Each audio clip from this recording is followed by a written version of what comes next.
Chesley Hadia, and this is a quick short testimony of what an evangelist told me that I needed to hear to snap me out of my laziness, and I grew. As back in 2015, our church had an evangelist named, actually he was a pastor in Moorhead. His name was Reverend Kelly Kaywood.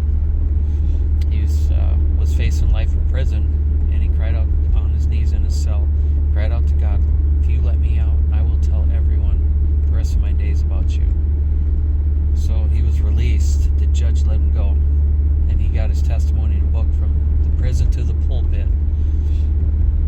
And he became a pastor in Moorhead, and he came to preach at our church in Grand Rapids.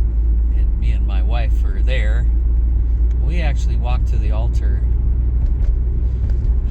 and Kelly, Reverend Kaywood, came up to us, and he straight up pointed his finger in my face, and he said boldly, said, "You need to man up. What you're doing is you're making your wife, carry all the weight. I don't know what kind of dad you had, but you definitely need to man up. And I want you to pray with me." And I leaned in and I whispered, "I don't know how to pray." And he piped up and asked, "Church, if anybody doesn't know how to pray, ask the elders how to teach you how to pray." I tell you, at that moment, I felt so small. My heart sank. I felt so mightily hurt. And I couldn't wait to get out of the church. I couldn't wait to leave and get in my car and drive off. And it seemed like everybody was like looking down, looking at me. Even my boss was looking at me.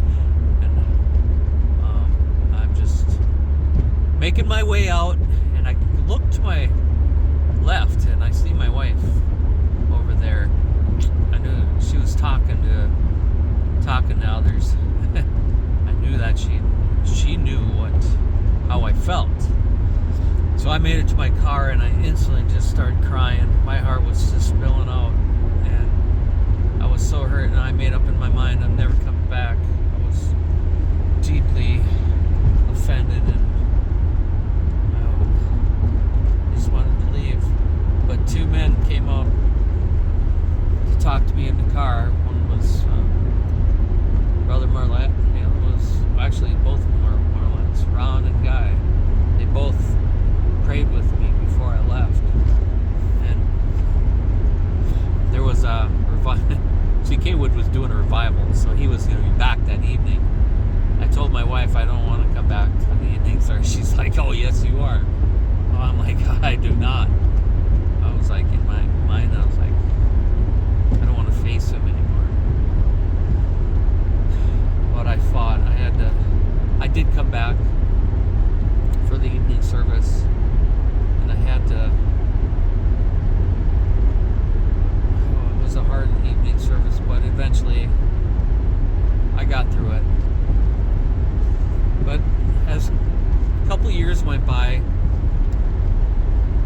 Kaywood got really sick.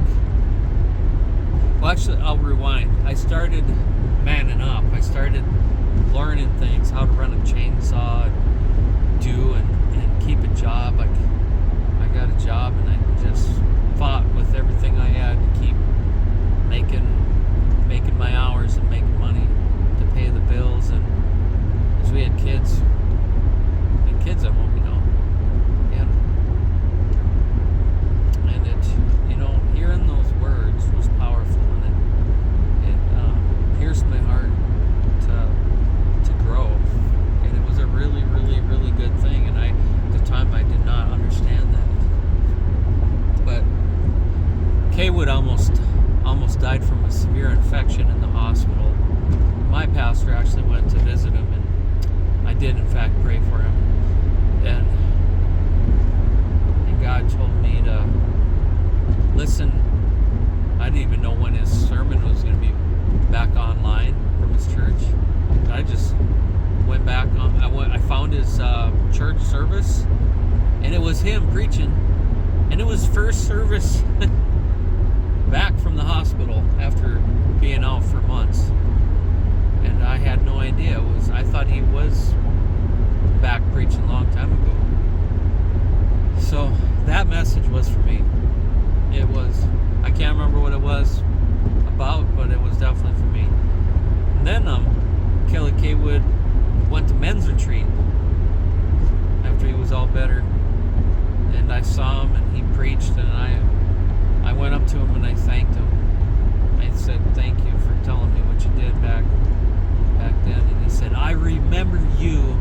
How's your wife doing? I told him she's doing really good. But the main thing I wanted to say was thank you. And he received it.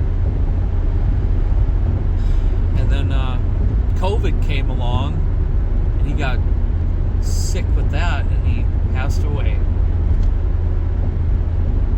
So there was that short window of in those few years from 2015 to 2019, I think, is when he passed away. It's just those 4 years was huge. I'm so thankful for that, for Reverend Kelly Kaywood to help me in my walk with the Lord. And in my family, I've gone a long ways. I've been able to keep my job now for 7.5 years. I'm in the union and have good benefits. My wife and I, we just are happily ever after, and it's just something I won't forget. I thought I would record this and share it with y'all. Have a wonderful time, whatever you're doing. God bless you. Bye.